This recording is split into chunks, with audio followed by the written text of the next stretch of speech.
Now next is find the probability of E upon F if a die is thrown 3 times and E be the event 4 appears on the third toss and F is the event 6 and 5 appears respectively on first 2 tosses. अब हम die को throw कर रहे हैं 3 times, तो जो number of sample space होगा it is 6 power 3। जैसे क्वाइन के केस में 2 पावर n होता है तो डाई के केस में 6 पावर n, तो इट इज 216। तो अब हम 216 केसेस तो लेंगे नहीं। अब हमने ये ध्यान देना कि हमें रिक्वायरमेंट किस चीज़ की है। फर्स्ट हमारे पास इवेंट दे रखी है E 4 appears on the on the third toss and F 6 and 5 appears respectively on the first 2 tosses। तो सबसे पहले हम F को इवेंट बनाते हैं। इट इज 6 और 5 तो फिक्स कर दिया, 6 and 5 appears respectively। तो 6 और 5 फिक्स है, तो थर्ड नंबर 1 भी हो सकता है, 2 भी हो सकता है, 3 और 4 और 5 और 6, 5, 6 यही पॉसिबिलिटी है क्योंकि first 2 number has been already fixed. और हमने फाइंड करना है probability of E upon F, it means probability of E intersection F divided by probability of F। तो एक तो हमें probability चाहिए F की और सेकंड हमें चाहिए दोनों का इंटरसेक्शन। सो यार probability of F के हमारे पास केस बने 1 2 3 4 5 6 आउट ऑफ 216, तो इट इज 6 बाय 216। अब हमने लेने हैं common case, means probability of E intersection F। तो E हमारे पास केस है 4 appears on the third toss। वो कह रहा है जो 4 है वो थर्ड टॉस पे ही होना चाहिए। तो अगर हम F को देखें तो 4 हमारे पास थर्ड टॉस पे एक ही बार आ रहा है, 6 5 एंड 4 का केस। इट मीन्स एक ही केस कॉमन हो गया जिसमें हमारे पास 4 थर्ड टॉस पे आ रहा है। तो इंटरसेक्शन इज 1 बाय 216। तो अब हम फॉर्मूले में वैल्यू पुट कर देंगे। Probability of E intersection F is 1 by 216 divided by 6 by 216, it is 1 by 6। तो इस चीज़ का भी ध्यान रखना है कि हमें रिक्वायरमेंट कौन सी इवेंट की है। Next we have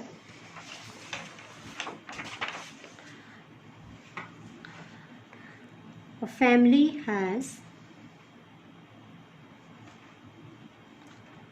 2 children. What is the probability that both the children are boys given that at least one of them is a boy? तो सबसे पहले हमने सैम्पल स्पेस बनाना है। हमें कंडीशन दे रखी है the family has 2 children. So number of sample space either both are boys or boy girl or girl boy or both are girls। तो सैम्पल स्पेस में हमारे पास मैक्सिमम 4 ही पॉसिबिलिटी बन रही। अब हमने लेना है consider the following events. A first condition दे रखी है both the children are boys, तो हम इसको ए लेट कर लेते हैं। Both the children are boys and B given that at least one of them is a boy, तो at least one of them is a boy. तो किसी को भी आप ए और बी ले सकते हैं, इसमें कोई हार्ड एंड फास्ट रूल नहीं है। हिसाब से आपने ए बी लिया, उसी के अकॉर्डिंगली फॉर्मूला अप्लाई हो जाएगा। तो अब हमने लेनी है पहले ए को हम देखते हैं कितने केस बनेंगे। ए है both the children are boys, तो एक ही केस है हमारे पास, both are boys. It implies probability of A is 1 by 4 because out of 4 it is only 1. Now B is the case at least one of them is a boy. कम से कम एक boy होना चाहिए, एक से ज़्यादा भी हो सकते हैं। तो हमारे पास केस आ गए बॉय गर्ल, गर्ल बॉय और both boys. It implies probability of B as 3 by 4. अब आपको मैंने बताया था कंडीशनल प्रोबेबिलिटी के फॉर्मूला में जो गिवन इवेंट होती है उससे हम डिवाइड करते हैं।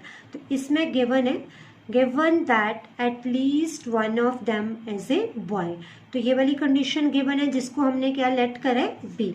It means we have to find probability of A upon B. तो इसे आप लिखेंगे required probability of A upon B, probability of A intersection B divided by B. Now A intersection B, अब A intersection B means हमने common case देखने। तो first वाले में हमारे पास आया था बोथ बॉयज और सेकंड में आया boy girl, girl boy and boy boy. तो कॉमन केस कितने हैं? सिर्फ एक ही केस कॉमन है, तो it is 1 by 4 divided by 3 by 4। So probability is 1 by 3। आप अगर इसको ए लेते तो आपने फाइंड करना था बी अपॉन ए। ये ध्यान रखना है जो